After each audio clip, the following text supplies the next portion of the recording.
Welcome back to another episode of Suffer Up. We're going to be doing a mini episode today. Just giving you guys a quick announcement. Ryan, how was your week? It was good. Yeah? 4th of July, just a lot of fun and family time. America. America. God bless the great US of A. We're proud to be Americans. Had a good 4th as well. I was working, but it was good. So you just had a concert as well you went to? Yeah, Red Clay Strays. They were awesome. Awesome. That's good. I would highly recommend. That's good stuff. Where was that at? It's over in Orange Beach Orange Beach. at the wharf. Very nice. That place could use some better traffic flow. Yeah, there's no good way to get in there or out of there. No. And the poor cops that are over there directing the traffic. There's so many cars. It's Oh, yeah. impossible to do something Mm-hmm. good with them. Yeah, that's fair. It's just a nightmare. Yeah, that's good. But the I'm show glad you guys had a good itself time. was great. Yeah. That's awesome. So yeah, just a couple announcements. Let's talk about what you just signed up for. Oh gosh, what did I sign up for? Yeah, I signed up for a trail run. That's in like a week and a half, almost 2 weeks, I guess. It's called the Hotter in Hell Trail Run. It's up in Pelham, Alabama. Yeah, That's the Oak Mountain State Park, right? yeah, Yeah. It's in that. There's a 9 mile and an 18 mile. I am just doing the 9 mile, because that's where it fits in with my current training plan. Nice. But that, and combined with the fact that it is a lot more elevation than I'm used to running down here. Yeah. So I didn't want to be overly ambitious. That's fair. It's just it's a 9 mile loop, and then the 18 mile you do it a second time. So I don't feel like I'm really missing anything. Yeah. It's not like it's a point to point or something. You gonna win it? Probably not. No. No, I'm treating this like a training run, and it's gonna be fun. Yeah. I Good. mean, it'll be a lot more enjoyable than running 9 miles on the road here. Oh yeah. So Yeah. When we went camping in Alabama and I did that trail run, it was like, oh, this just feels so good yeah, it's on a trail in the woods. so much more peaceful. Yeah. I was trying to find the elevation for it. I don't know. Yeah, that's okay. I'll find it another time. It's got some ups and downs. yeah, more than yes, what we're doing now. Significant more Yeah. elevation than here.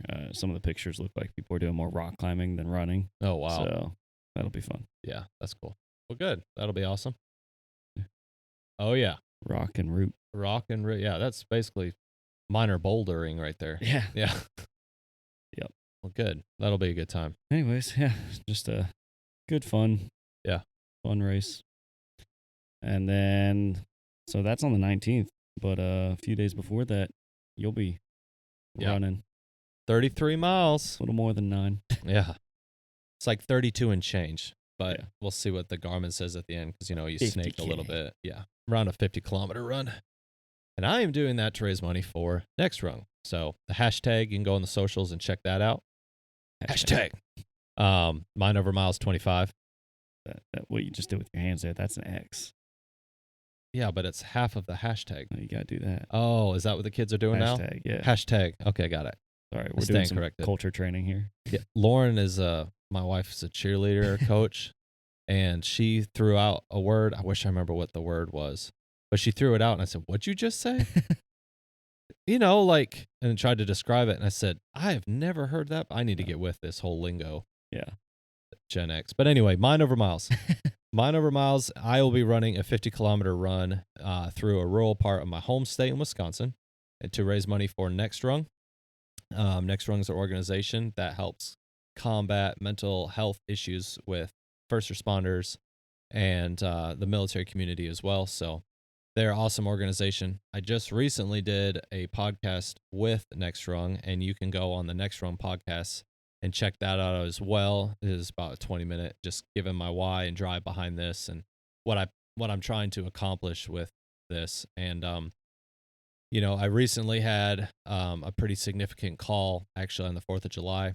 I won't go into the details for obvious reasons, but there was a fellow there that was having a really tough time through that call. And I had the opportunity to speak with him and kind of help him through that a little bit. And I just got off the phone with him yesterday. We talked for a good bit. And so with all of that, I know the stress that he's going to now deal with, especially after that specific call. and some as it compounds and everything else. So I'm running for guys like him, and I'm running for you, who you don't have to suffer alone, and it gives me a drive to run for those who are suffering. And so I'll be doing it completely unsupported, completely alone.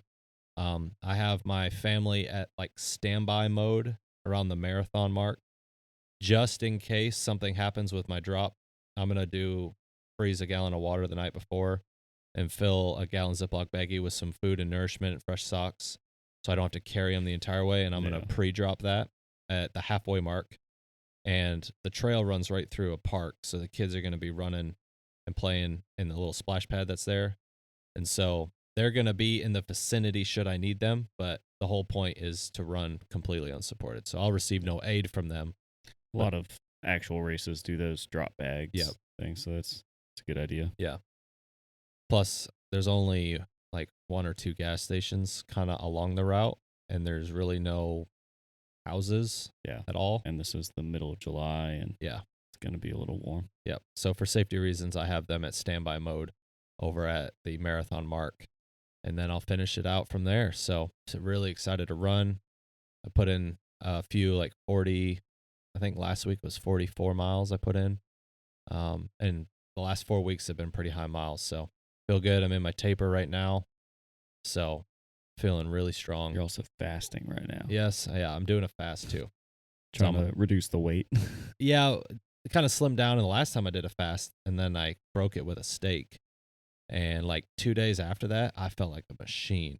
I felt so good. So I'm hoping that instant keto. Yep. So in keto, and then I'm going to eat super clean for the remaining days that I have. About a week. Yeah, exactly a week. Yep. Yeah. So eat really clean for a week, and then kind of prime my system back up, and then I'll be ready to go. So this will be an easy week for me. I'm just doing 3 miles a day for the whole week while fasted. So that'll add 3 miles feels a lot longer when you're fasted. Yeah. So did you end up doing speed work yesterday or swimming? I ended up running. Yeah. You said that with so much shame. Because I know you're judging me right now. Only because you mentioned it. Yeah, I mentioned it, but some family stuff came up, and so any excuse to not get in the pool. Correct. Yeah. But I did do 7 miles on the treadmill at work. Okay. In the dark. Oh wow. It was miserable. Okay. I hate the treadmill. In the dark, yeah, that sounds. I don't know why I turned the lights off, but I did. I feel like I would fall. Like you'd fall? Yeah. I will say, when you get off the treadmill, you get like sea legs. Sea legs, yeah. 100%. It feels weird. I went to Vegas last year for a work thing, and ran on the treadmill in the hotel there. Yeah. Because it was like 102 degrees by 10 o'clock in the morning. No, that's miserable. Yeah. Anyways, but ran on the treadmill there, and I remember that I got off the treadmill, and I was just like, oh my gosh, my legs are so wobbly. I never run on the treadmill, so it was an odd feeling. Definitely. So really excited for that. If you would like to give and sponsor me, we're very close to our goal. Well, we're about halfway to our goal, honestly. But we're at $1,400 raised, which is incredible. So we're super thankful for those who have given. Yeah, we have $1,900 pledged. Yes, an organization has pledged to donate $500. So we are getting close to the goal, but not there yet. So you guys jump in, help us out. That's it. We'd love to hit it. So if you'd like to give to the cause, you can go to our link tree in the bio, and it'll also be in the description of this podcast. Mine Over Miles 25. You can check us out on Instagram, all the reels that have been pushing this campaign. I just want to make it super clear that all the money is going directly to Next Rung. So we'll receive. None to us. None to us. So, and I will say this, Soft Socks, our sponsors, I will be running in those. They gave me 2 fresh pair to run. So they are also sponsoring the run in that way as well. So they are hooking us up with some socks. So I'll have fresh socks. I'll start with a pair and put the other. There you go. Soft Socks. Got my Soft Sock shirt on right now. And I got my Soft Sock socks on my feet. I got no socks on, so that's my excuse. That's fair. So yeah, they've been awesome to us. So yeah, we put in some hard miles on those. People. Fresh pair, and I got a new fresh pair of shoes. Nice, because the other ones are at 300 miles, so I can start to feel the asphalt a little bit. I'll still run in them. You Torrens already? Yeah, I mean, like, I'm really weird about that though. Yeah, like I know. Oh, you know, I'll run my shoes into the ground. Yeah, you went from like a super high stack height shoe to nothing. Like you, like you put them under a wacky packy or something. They're shot maybe 500 miles or so. I'd probably 5, 6, something Yeah, like that. it was a lot. When I saw your shoes, I was like, dude, you need new shoes. They're fast though. Yeah. There's They nothing feel there. good. There's nothing there. Yeah. But I got a fresh pair for this, so I'll break them in this week. And Awesome. Did you get the same ones, the Torn 7s or torn 8s. 8s? I got the 8s. Let me know how those feel for you. I will. 'Cause they're a little different. I tried those on before getting my 7s, and they've Yeah. got a thicker tongue. Yeah. I guess.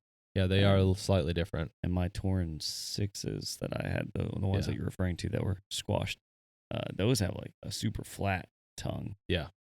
So I ended up going with the 7s because they were somewhere in between, and I like the lesser tongue. Yeah. Yeah, the foam feels slightly different. The fit feels pretty. The heel cup's different too on them. Really? So they changed the heel cup, and I mean, I like them. Yeah. I don't not like them yet. I've only done 3 miles in them, so yeah. But the Torn 7s have been like, I absolutely love those shoes. So, but I'm gonna get some new shoes before that trail run. Yeah. I'm gonna get the what are they called? Lone Peak. Lone Peak. I'm gonna get the 9 Plus. Nice. Lone Peak 9 Plus with the Vibram sole. Yeah. Yeah. I hopefully I have enough time to break them in between now and then. But I mean, honestly, most shoes I find like if you just put 3-4 miles in them, yeah, like your foot kind of adjusts to them. As long as you're buying a good quality shoe, of course. yeah. Again, I'm not trying to race that 9 miles. Yeah. So we'll take it. I think you'll like the Lone Peaks. I think so. They don't, more of a foot to trail feel versus a super high cushion. Yeah, more of what I'm used to with squash sole. Squash worn out shoes. Yeah. But you didn't have any holes in those shoes after the soles wore out. No holes, so that's good. No, the Ultras held up fantastic. Yeah. Actually, I've still been wearing them as work shoes. Okay. Like laying sod and doing landscaping stuff. And they are just now starting to get like a borderline a hole in the outside, like near your pinky toe on one of my shoes. Oh. So it's just now starting to wear through. And I mean, the soles are shot. So the shoe itself has outlasted the sole. That's good. Yeah, that's really good. Shout out to Ultra. Yeah. So we wear Ultras. I am going to probably try those Speedland shoes though. Speedland? Mm-hmm. Never even heard of them. So they're a company that they tailor them just to ultra runners. Okay. Well, I mean, anybody can wear them, but ultra runners, like they make them for a long. Signed up for an Ultra to buy the shoe. Yeah, you have to be signed up for an Ultra to buy them. Yeah.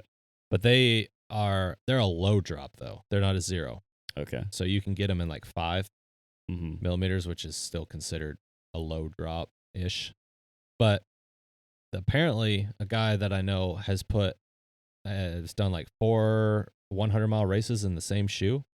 Oh yeah. And he's still racing in them. So are those the ones with the BOA adjustment? Yep, they got the BOA adjustment in them, and I don't know if it's BOA or BOA. Yeah, well, BOA, BOA, whatever. Yeah. They got the ratchet system, so you can loosen them in the webbing that goes over the top, so you don't get the lace feel on the top. My headband, my headlamp has that ratchet system. Yeah, and I love it. You love it? It's awesome. Yeah. So I'm excited. But they're like $300 for one pair of shoes. So we'll see. But I'd like to try them on first before I drop that kind of money. Make sure I like them. So, Well, anyways, that's what we got coming up. That's it. Thursday announcements. Race with Ryan. Mind over miles for Nate. And new shoes. New shoe goofing. Yeah. So thanks so much for tuning in today, guys. Just a mini episode for you. I'll give you a quick update. We love you guys, and we're so thankful for you guys supporting the channel and supporting us. So get after it. And as always, suffer up.